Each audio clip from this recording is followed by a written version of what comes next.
Hi, today we're in Graceada Park, and we're going to be talking to a gentleman who's been in 47 cities in the last 7 months.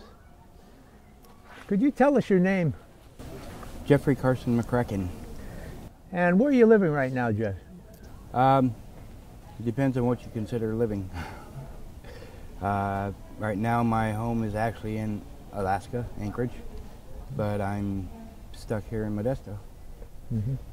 And where are you staying right now then in Modesto? Right now I'm staying on the streets in Modesto, over on the corner of I and 7th, on the church. So you're homeless right now? Yes, sir. Yes. And can you tell us what are the reasons that contributed to you becoming homeless today? How do you see them? In a way, I consider it my fault. I left my home, my job. I started off in Florida and came out this way. I came here to be with one of my ex-girlfriends who's been waiting for 13 years, and it's been a real hard struggle. Mm-hmm. My ID was stolen. My wallet was basically raided through, and I can't get a job without an ID. I can't get an ID without a birth certificate. Yes. Can't get a birth certificate without any money. So it's a catch-22 all the way around. So right now you have no ID. I have no ID. And how was this taken from? How did this happen? You lost all this. I was beaten and mugged. And where did that take place? And can you tell us about that incident? I was in my tent and asleep, and 3 gentlemen came up, started yelling some gang slurs, and I popped my head out of the tent to get ready to stand up, and I was hit with a metal object.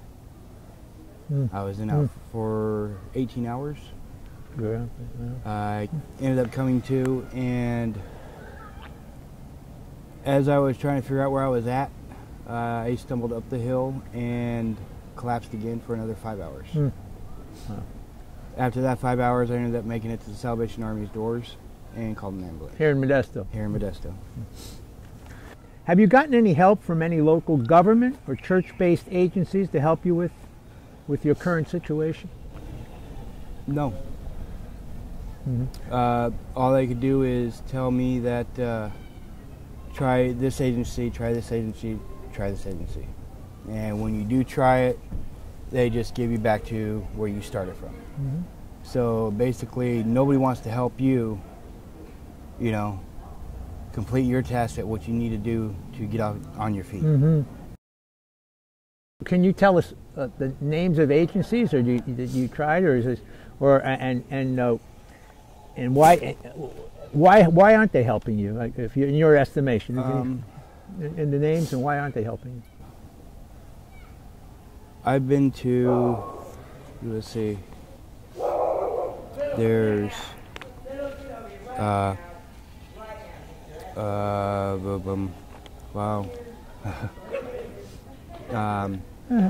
Think of it. That Empowerment Center. The Empowerment Center? They only have so much funds to help with. They can't really do much in assisting people getting on their feet. I've sat down and talked to some of the counselors. They wish they can do a lot more, but the funding's just not there. Mm-hmm. Like even for some housing. They want to do housing. They want to be able to actually afford temporary tickets to send people home who want to go home, instead of being stuck here. Yes. And being ridiculed and put down all the time by members of the community. And being attacked on the streets. Being attacked on the street. Yeah, targeted. Yes, you were attacked and beaten and robbed. Yes. So, me firsthand was,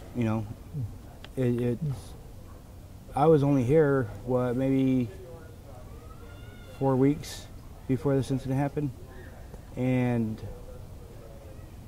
I've never had this done to me in any other city.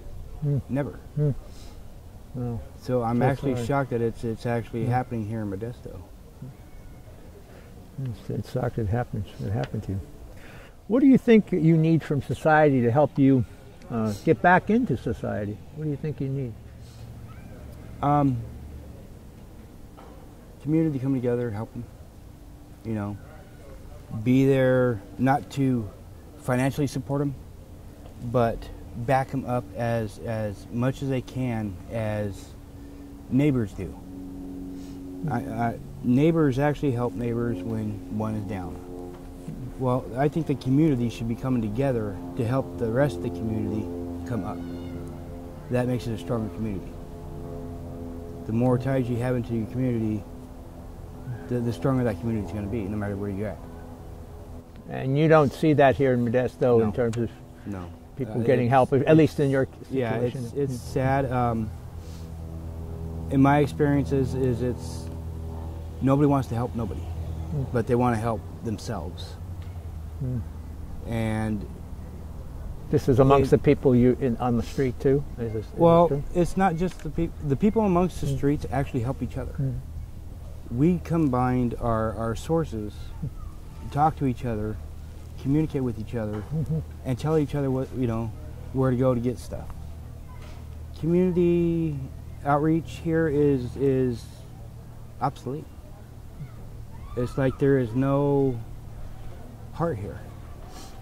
Jeff, have you ever run into anybody on the street who asked you how you're doing, or what do you need, or anything, like some kind of community outreach in that regard from either a government or a church agency or anything? No, I have not.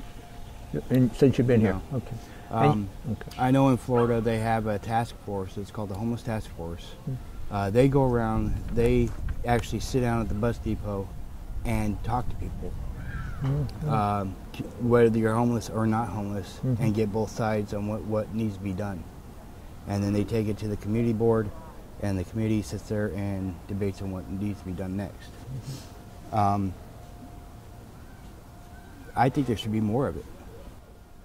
You haven't run into anything, because you've been at the bus station, I take it. Yeah, I've been all over town. I have not yet seen or heard anybody ask me any questions about what I need or what I need help with.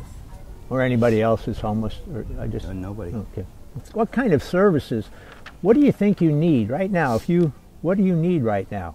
If you wanted to get back into society and go back to Alaska, where you're from, where your parents are and mother is, what do you need? What kind of things do you need from the community or from Modesto or the society right now? I would actually like to see more people get involved with their homeless community. If one person can't handle, doing one thing for a person, you got your community to back you up for the whole thing. But what do you need? I just want to bring it back to you. What I need? Really, what do you need right now? Right now, what I need is my birth certificate, my ID, so I can get on the plane and go home. That's the only way I can get back home is with my birth certificate. And they cost money. They cost money. The IDs, they don't really help you out here. What they do is they give you a discount. Well, if you can't come up with cash, period, how are you supposed to come up with the extra, the discounted price? It's like impossible. So it's either way you're in a catch. Either way you look at it. Gotcha. And I don't think it's fair to the homeless people, because there's a lot of people who want to go back to work, who's struggling to try to go back to work, but they can't. And because of an ID issue or something? It's not just the ID, it's just some type of a block. And it's something that the community can help out with, or an agency or anything like that, like a task force, can help with. But it's all in the community. That's all I can say.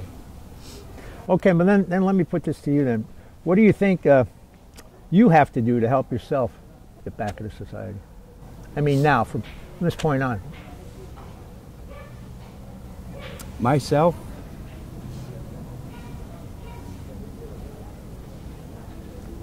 Oh, that's a good question. Because I'm ready to go back to work. I'm ready to get back into society. I am willing to find me a job to work under the table to actually get me my money I need to get what I need. But with no showers during the day, Mm-hmm. no meals except for one time a day. It's kind of hard because there's no way to stay clean if you don't go to a shelter. There's no way for you to actually wash your clothes if you don't go to a shelter. Even the shelters don't even wash your clothes.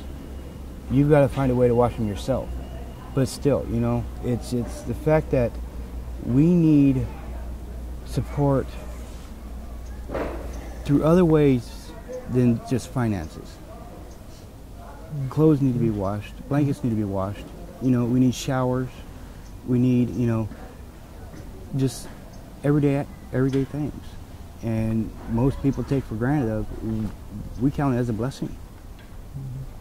I haven't took a shower in 2 weeks.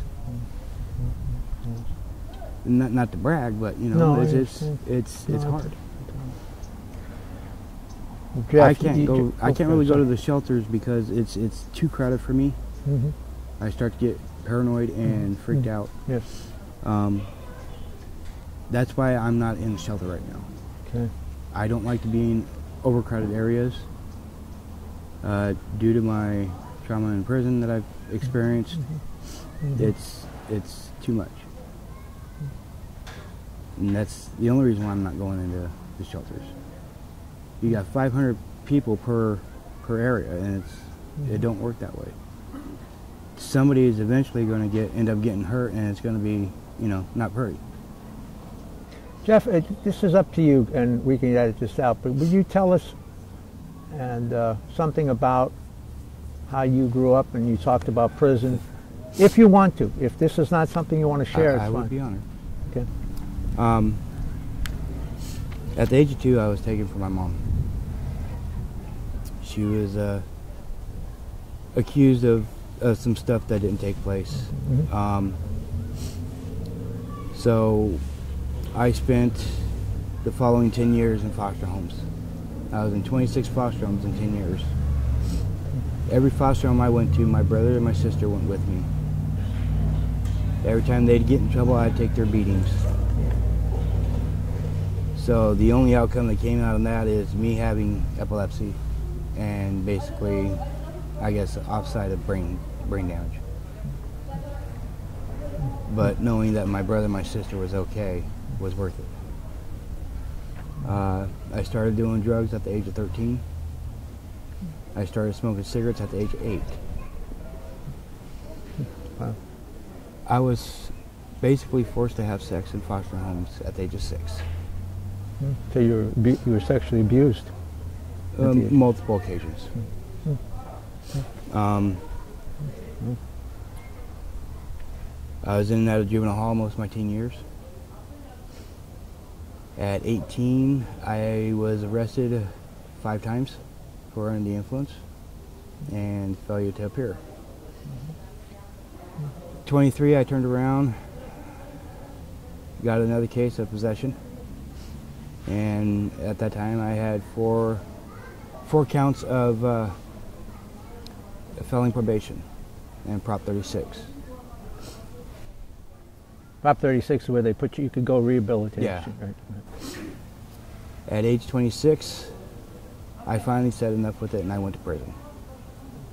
They sentenced me to 2 years. I did 9 months. For drugs? For drugs. This was through Judge Hoover Drug Court. Mm-hmm. I counted that as a blessing because it was a wake-up for me. I was in 2 riots and 4 stabbings. I'm sorry, you were in what? 4 stabbings. I witnessed 4 stabbings. 4 stabbings. Oh, in prison. Yes. Okay. And I realized that's something I don't want to do. I don't want to be around. This is not me. Yes. So I got out. I was sober for 13 years until I came here. Once I came to Modesto, it was all around me, and after the first 2 weeks of being here, it's like, why not? There's nothing else to do.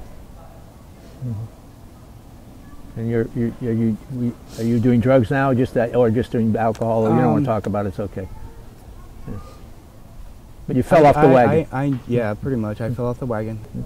Not that I want to. It's just the fact that they're the only thing that's keeping me going. Okay. And once I get home, I'm not gonna have to worry about that no more, because I don't know where to find it. I don't look for it. Once I get home, I'm going back to work. And this is back to Alaska. You Back to Alaska. But Jeff, I want to say you're brave, and thank you for sharing with us your story. I really mean that. I didn't even hear all of it, so thank you very much. I appreciate it. But and I think your help. I think this will help others. Oh, you want to, if you want to say anything, but I think this will help others. I want to just tell you. Well, that's the purpose of it, you know. Yes, exactly. You said I'm here that. to tell my story to let other people know that they're not alone. Right. I hope it will. I hope it will. Don't be scared to come out, and say something. Right. Speak your voice. That's all we're asking. Thanks a lot. Stand up Jeff. together. Thank you.